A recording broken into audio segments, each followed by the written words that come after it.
everyone, my name is Christoph, the cruise director here on the Caribbean Princess, and welcome to Guest Adventures, where everyone is a guest, including this guy. Welcome to Guest Adventures. Woohoo! Thank you, Christoph. You're very welcome.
Hello, welcome back to my series on the New England States and Canada cruise on Princess Cruises, Caribbean Princess.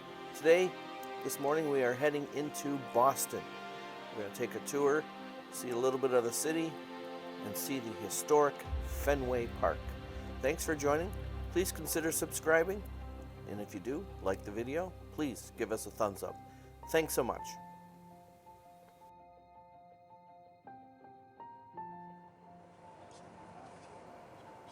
Once the ship docked, we were cleared to leave the ship.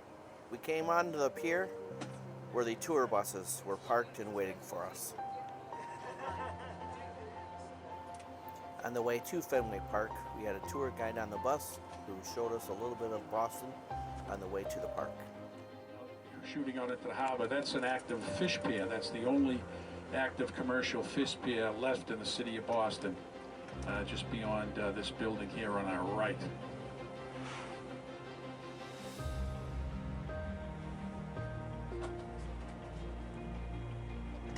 Now we got to quit dropping things. That's all there is to it.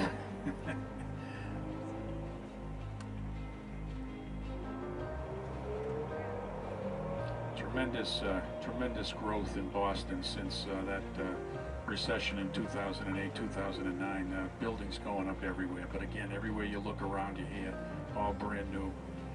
One building up ahead of us on the right, you can just see the cement facade here.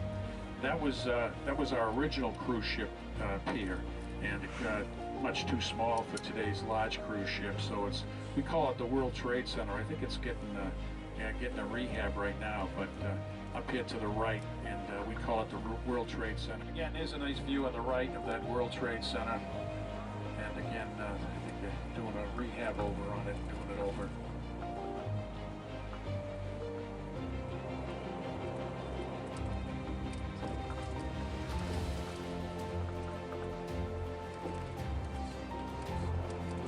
And yeah, you can see that, cutting it out. Doing it all brand new.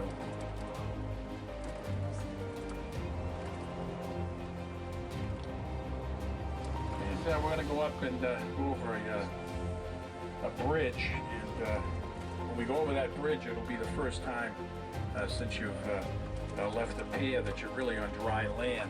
Everything that the pier right up to here, right up to that bridge up ahead of us, has been all filled in land. Colonial Boston was 1.9 square miles. It was a peninsula and district of Boston. And on the left-hand side, as we go over the bridge, is a replica of the Eleanor and the Beaver, which were two ships involved in the Boston Tea Party. So it'll be on the left as we go over the bridge. And it's a nice little replica museum. It's not a really historical site, but it is a nice place to go. It's all period actors. They have a period restaurant in there serving 17th century food. And you're able to go out on the pier and throw big barrels of tea into the ocean. You can reenact it. And that act was really one of the more significant acts in our in our revolution, because that agitated the British so much that they sent additional troops. They originally sent troops to Boston in the late 1760s in response to our response to the Stamp Act. The 13 colonies all protested the Stamp Act, but here in Boston we did more than that.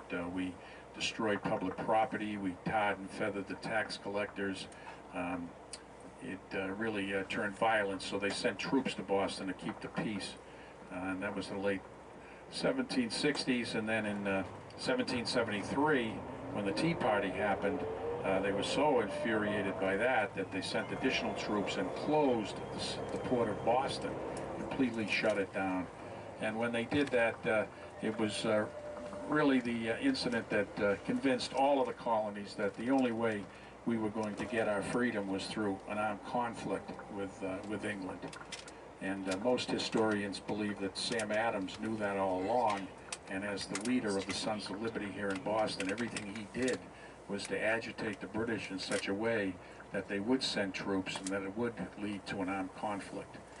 The actual pier where the Tea Party took place is the green building right up ahead of us here, just beyond the bridge. And this bridge, we're going over the Fort Point Channel. There is no fort, there's no point, and there's no channel. And Boston, we have a lot of landmarks like that. You know, Dock Square is now about a quarter mile from the dock, and so we have a lot of landmarks that haven't been renamed, even though they're not what they once were. So the Fort Point Channel. And once we do go over the bridge again, look to the left, you'll have a great view of the Boston Tea Party and the two ships. There were actually 3 involved in the actual dump. View right there to the left of the Boston Tea Party. Nice view of the harbor to the right. J Hook right here at the bottom is another great place for lobster rolls. They had a big processing plant here and did a lot of resale and wholesale, and it burnt down right on this pier. They never rebuilt it, but they just opened up a little shack and sold lobsters out of the shack. And Fever Pitch and Field of Dreams and Moneyball and Ted, the foul-speaking teddy bear, and of course the town with Ben Affleck. That scene of robbing Fenway Park was right at Gate D where we enter the ballpark.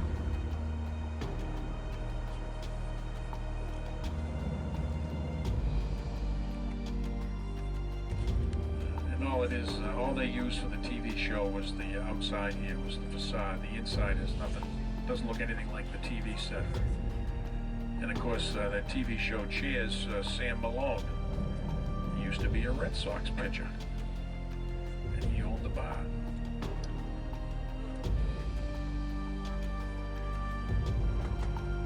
And there it is, good view of the outside of Cheers.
just my observation, but for being such an old ballpark, one of the original ballparks, it's in remarkably good shape. Clean. Doesn't look old, rusty. Kind of unique.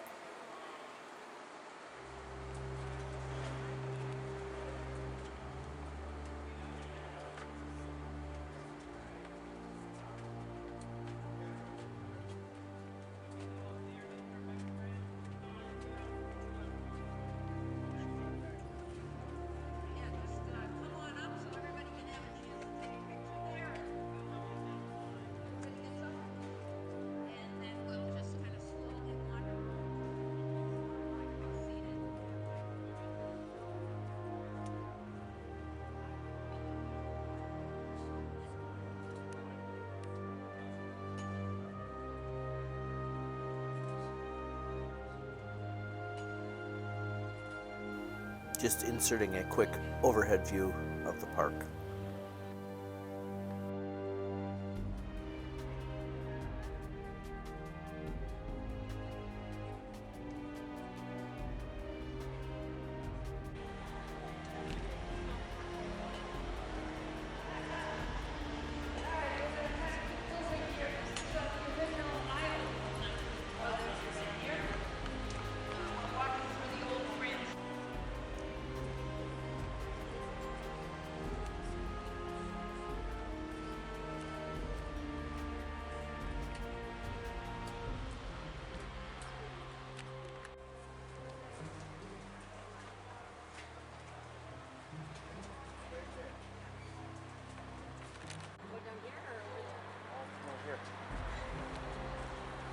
All right, we're just gonna have a seat here, or if you don't want to sit in the sun at all, feel free to stand in the back. I'm just gonna take a peek and see if Joe is close.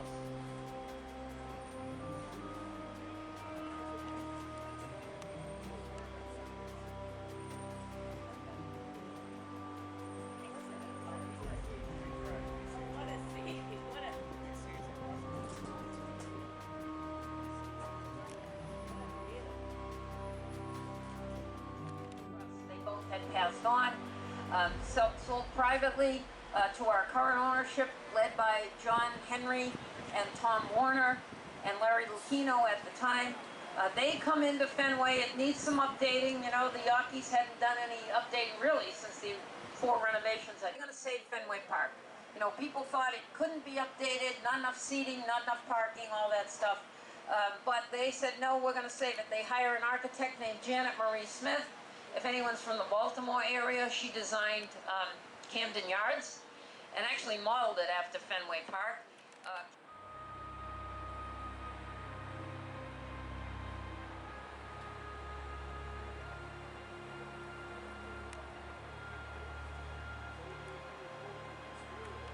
Usually 5 or 6 times a year now, they build a big stage in center field, they put seating in the outfield, and it's unbelievable how many times they take it up, they put it up and take it down. It's pretty there. If you look across the street, it kind of looks like that black tar roof that's over there. Linda Henry, John Henry's wife, said, you know, we have to do something. It's very unsightly, and people are walking by, you know, with all these new levels. And so they partnered with Green City Growers. So someone just had a question about concourse space. And in the original grandstand, we don't have a lot of concourse space. People kind of have to go down the stairs, and it's a mess. You can't access that when you're in the old grandstand. We do have a concourse space in left field. That's you can't see it, but under where 99 is, Safeway, there wasn't anywhere we sat, but just to the left of that, there's some concourse space there. But yeah, there it is. 1946. And Ted Williams is just back from his military service in World War II. And he actually would resume military service during the Korean War. He was called back. He was a fighter pilot. And he was so precise, he was just great at it. So, but anyway, 1946, he's back at Fenway being a baseball player. And he comes up in the second game of a doubleheader against the Detroit Tigers. Now it's June 9th. You look high in the sky there,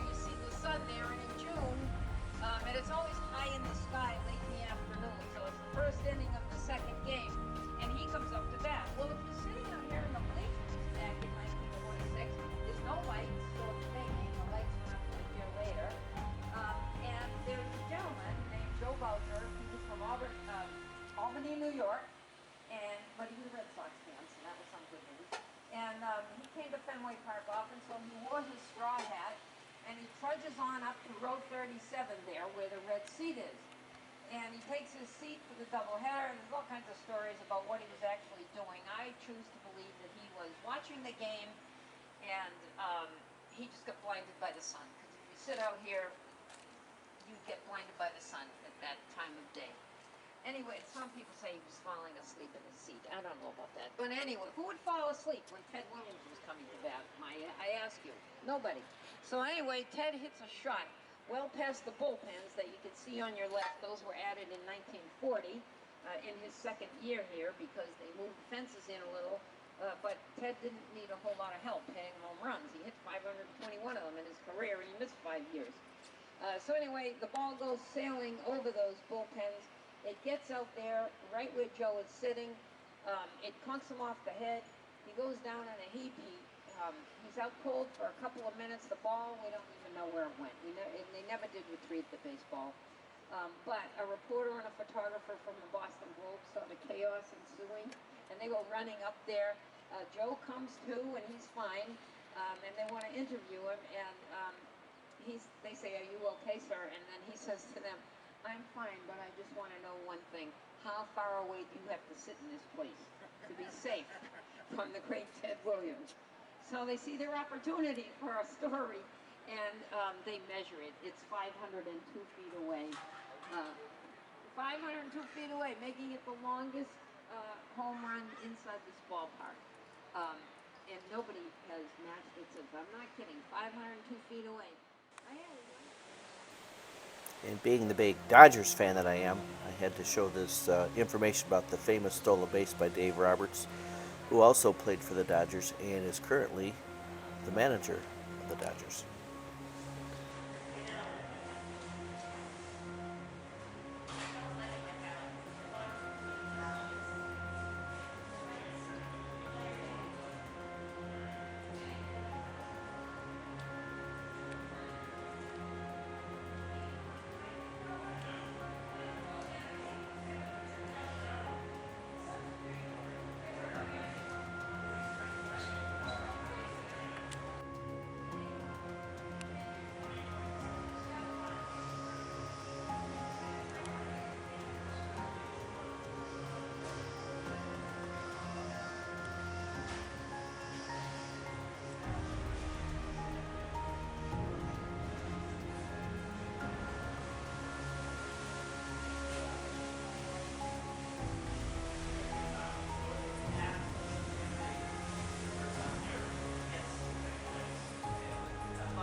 That was a look at the museum that's in the stadium, and now we're going to head back on the bus, see a little bit more downtown Boston, and head back to the cruise ship.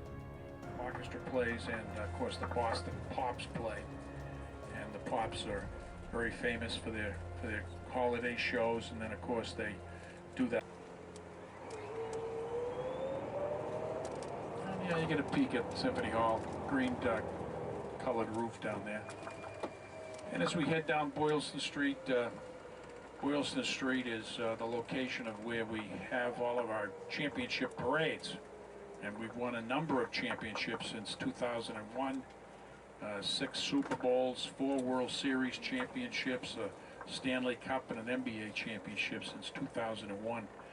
And each one of those championships we love to celebrate. In the case of the Red Sox, the duck boats pick them up at Fenway and take them down Boylston Street. Very famous architecture, the Trinity Church, but Copley Plaza. The Boston Public Library is the 3rd largest library in the United States. There's only 2 bigger. That's the New York Public Library and the Library of Congress. And there's a nice view of the Trinity Church right here on the right. A funny shade of granite. That all came from depth. Pull into a parking space. On behalf of myself, Bob, the bus driver, thank you very much for picking a Fenway Park excursion. Certainly enjoyed taking you over to Fenway and showing you our beautiful ballpark, and hope you have clear sailing the rest of the way and a safe trip home. And again, thank you very much for coming to Fenway Park.